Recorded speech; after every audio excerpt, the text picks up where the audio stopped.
You think the speed of light is a fact, a number, 299,792,458 meters per second, the ultimate speed limit. You file it away in your mind alongside other facts, the boiling point of water, the height of Mount Everest. But this is not a fact like those. This number is not a measurement of something in the world. It is a measurement of the world itself. It is not a property of light. Light is merely a messenger that reveals it. To ask why you cannot go faster than light is to ask why you cannot find a corner in a circle. It is to ask why you cannot be more north than the North Pole. The question misunderstands the territory. The speed of light is not a limit within space-time. It is the structural geometry of space-time.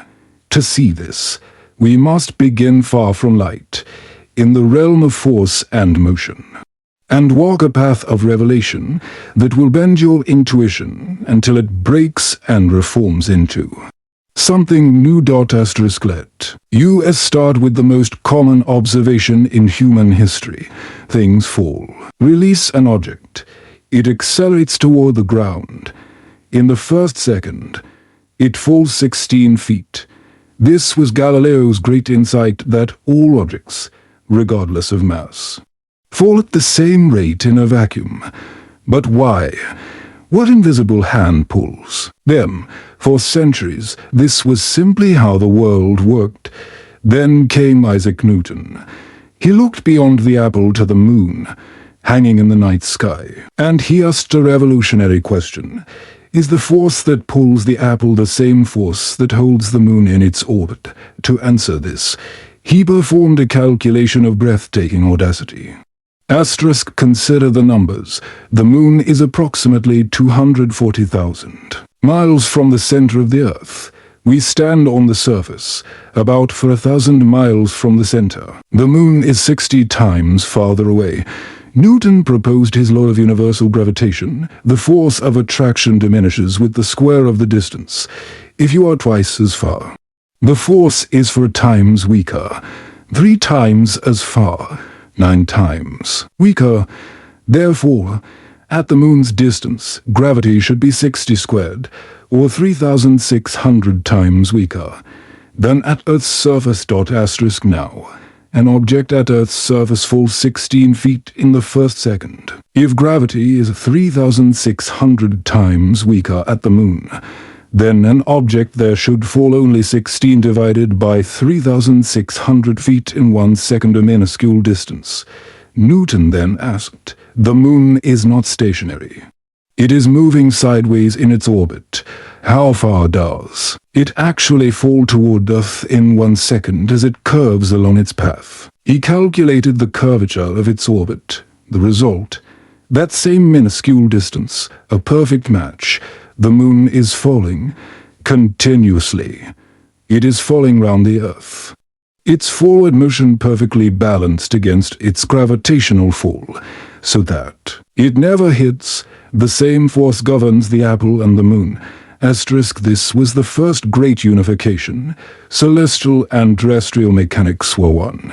From this law, Newton could derive the elliptical orbits of planets, explaining Kepler's empirical laws. He could explain the tides not as one bulge of water toward the moon, but as two, one where water is pulled more strongly than Earth, one where Earth is pulled away from the water. The roundness of planets, their obliqueness due to spin all, flowed from this inverse square attraction. The universe seemed rational, mechanical, clockwork. As science advanced, the tests grew more precise. In the late 1600s, astronomers like Reimer studied the orbits of Jupiter's moons with meticulous care. They found a disturbing anomaly. The moons did not appear at their predicted times. Sometimes they were 8 minutes early, sometimes 8 minutes late. The error was systematic: early when Jupiter was closer to Earth, late when it was farther. Too many. This might have suggested a flaw in Newton's elegant law, but Reimer had faith in its coherence. He proposed a radical idea. What if light is not instantaneous? What if it has a finite, though immense, speed. Then the light from the moons takes time to reach us. When Jupiter is nearer, the travel time is less, so we see the event earlier than expected. When Jupiter is farther, the travel time is longer, so we see it later. By quantifying this 8-minute discrepancy and knowing the changing distance between Earth and Jupiter, Reimer calculated the speed of light. He was the first to demonstrate it was finite. Pause here. This moment is critical. We did not discover the speed of light by chasing a beam with a stopwatch. We discovered it through a discrepancy in the motion of distant moons, resolved by unwavering confidence in a law of gravity. The speed of light emerged as a necessary truth to preserve a deeper truth. This is the engine of science, anomaly leading to insight. Insight becoming a tool for deeper exploration. Now, we know light has a speed. We measure it with ever greater precision. And here, the true strangeness begins in the late 19th century. Physicists sought to understand light as a wave in a medium, the luminiferous ether. They reasoned that if Earth moves through this ether, the speed of light measured on Earth should depend on our direction of motion, just as a swimmer's speed relative to the water depends on the current. The famous Michelson-Morley experiment of 1887 sought to detect this effect. They split a beam of light, sent it in perpendicular directions, reflected it back, and looked for an interference pattern that would shift as Earth changed its direction through the supposed ether. The result was a profound, unsettling null. No shift, no ether wind. The speed of light was the same in every direction, regardless of Earth's motion. It was as if the universe had declared, the speed of light is absolute. This was the crisis. The bedrock principle of Galilean relativity that velocities had shattered when applied to light. If you are on a train moving at half the speed of light and you turn on a headlight, common sense says the light should rush ahead at 1.5 times light speed, but experiment said no. It moves at exactly light speed. For you, for someone. Standing on the tracks, for anyone, anywhere, in any state of motion, the measurement yields the same number. How can this be? Albert Einstein, in 1905, confronted this paradox with breathtaking clarity. He elevated the constancy of the speed of light to a postulate, a fundamental principle. He then followed its logical consequences. No matter how absurd they seemed, if the speed of light is constant for all observers, then the measurements of space and time must change for observers in relative motion. There is no other way. Imagine a simple thought experiment. You are standing next to a light clocker box with a photon bouncing vertically between two mirrors. You see the photon go straight up and down. Tick, tock. Now, imagine this clock moves past you at near light speed. From your perspective, the photon now takes a zigzag path. It goes up and down, but also moves horizontally with the clock. This path is longer than the vertical path. Since the speed of light is fixed, a longer path means more time. Therefore, the moving clock ticks slow from your perspective. Time itself has dilated. This is not a mechanical defect. It is time, and it works both ways. From the perspective of someone moving with the clock, your clock is ticking slow, simultaneously. Lengths contract. An object moving relative to you appears shorter in its direction of motion. This, too, is not an illusion. Space itself is compressed. These effects, time dilation and length contraction, are the universe's precise mathematical adjustment to keep the speed of light constant for everyone. They are negligible at everyday speeds but become dominant. As you approach light speed, at 87% of light speed, time slows to half.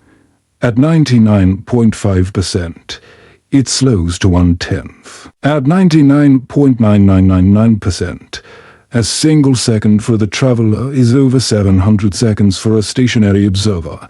Asterisk now we approach the heart of the limit. Why can't you go faster? Let's follow the mathematics of relativity. An object's energy is given by a famous equation, E equals mc, where gamma the Lorentz factor is 1, square root 1, v squared per c squared. Look at that denominator, square root 1, v squared per c squared. As your velocity v approaches the speed of light c, v c approaches 1, v squared per c squared approaches 0. The square root of a number approaching 0 also approaches 0. Dividing by a number approaching 0 makes gamma, the factor, approach infinity.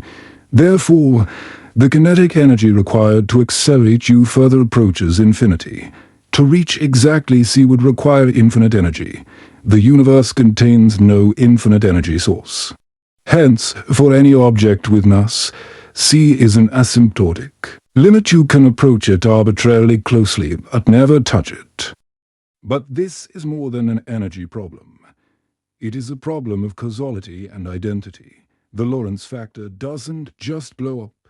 It becomes imaginary if v exceeds c. The mathematics yield square roots of negative numbers.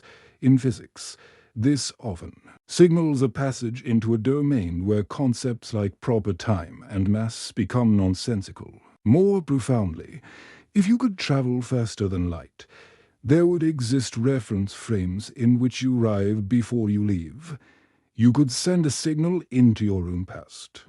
Causality, the logical sequence of cause and effect, would unravel. Paradoxes like killing your own grandfather would become possible. The universe seems to have a foundational aversion to such paradoxes. The speed of light is the speed of causality. It is the maximum speed at which information, influence, or any physical effect can propagate. Asterisk, let's visualize space-time to understand this deeply. You are always moving through a four-dimensional continuum. Space-time. Your total velocity through space-time is constant and it is exactly c, the speed of light. This is a profound shift in perspective. You are not sitting still in time. You are a traveler, and your fixed speed is c. This velocity vector, however, can be pointed in different directions within space-time. If you are stationary in space, your entire velocity is directed through the time dimension. You move into the future at the maximum rate, 1 second per second. The moment you begin moving through space, you must tilt your velocity vector. Some of your fixed speed through space-time is now allocated to motion through space. Consequently, less is allocated to motion through time. Your clock ticks slow relative to someone stationary. If you could allocate all of your space-time velocity to space, tilt the vector completely into the spatial dimensions, you would move at speed c through space, and your motion through time would be 0. Time would stop for you. This is the condition of light. A photon experiences no passage of time. Its emission and absorption are, from its perspective, simultaneous events. There is no faster than this, because you cannot tilt the vector. Further, you cannot have negative progression through time without violating causality itself. The limit is geometric, woven into the Pythagorean theorem of four-dimensional space-time. Asterisk, this is not speculative philosophy. It is tested with relentless precision. Particle accelerators are monumental testaments to this limit. In the Large Hadron Collider, protons are accelerated to 99.9999991% of c. Their Lorentz factor gamma is about 7,000. This means their mass energy is 7,000 times their rest mass. The energy required for that final 0.0009% of c is colossal, far more than was needed to get them to 99% of c. They press against the asymptotic wall every moment. Asterisk, cosmic rays provide a natural laboratory. Muons, created high in the atmosphere, have a half-life of 2.2 microseconds. Even moving at near c, Newtonian physics would dictate they decay long before reaching the ground. But we detect them in abundance at sea level. Why? From our perspective, time dilation stretches their lifetime.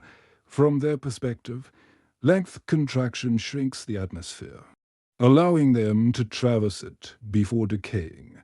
Both descriptions are valid, both required by relativity, both confirmed by observation. Our global positioning system is a daily, practical proof. GPS satellites move at about 14,000 kilometers per hour relative to the ground. According to special relativity, their onboard clocks should tick slower by about 7 microseconds per day compared to ground clocks. However, they are also farther from Earth's mass in a weaker gravitational field. According to general relativity, the extension of these ideas to gravity, clocks at higher altitude tick faster. This effect is about 45 microseconds per day. The net result is that satellite clocks gain about 38 microseconds per day relative to ground clocks. If this were not corrected, GPS would accumulate errors of over 10 kilometers per day. The system would be useless. Engineers must deliberately build this relativistic correction into the system. Your phone's navigation depends on Einstein's theory of relativity. So, the limit is real, physical, and woven into the operational fabric of our technology. But let's go further. Why this number? 299,792,458 meters per second. It appears arbitrary. But it is not fundamental in itself. It is a conversion factor. It converts between units of space and units of time, which we humans define separately. In the deeper, natural units used by physicists like Planck units, the speed of light is simply 1. It is the fundamental scale. What is truly fundamental is the structure of space-time that gives this conversion its value. Some theories suggest that this structure may have emerged from a more fundamental quantum foam in the early universe. But within our classical, smooth space-time, C is a constant feature of the geometry. Finally, consider the grand narrative, from Newton's unification of heaven and earth, to Raymer's inference of light's finite speed from celestial mechanics, to Michelson and Morley's baffling no result, to Einstein's radical reimagining of space and time. This is a continuous chain of human reason confronting anomaly and building a more profound picture of reality. The speed of light is not the end of the story. It was the gateway to general relativity, where gravity is understood not as a force, but as the curvature of space-time itself. It was the gateway to quantum field theory, where particles are excitations in fields that obey the speed limit. It hints at a deeper quantum gravity, where space-time itself may be discrete. When you see the number 299,792,458, do not see a mere velocity. See the rigidity of causality. See the mutability of time. See the elasticity of space. See the unity of space and time into a single dynamic entity. See the ultimate regulator of information and influence in the cosmos.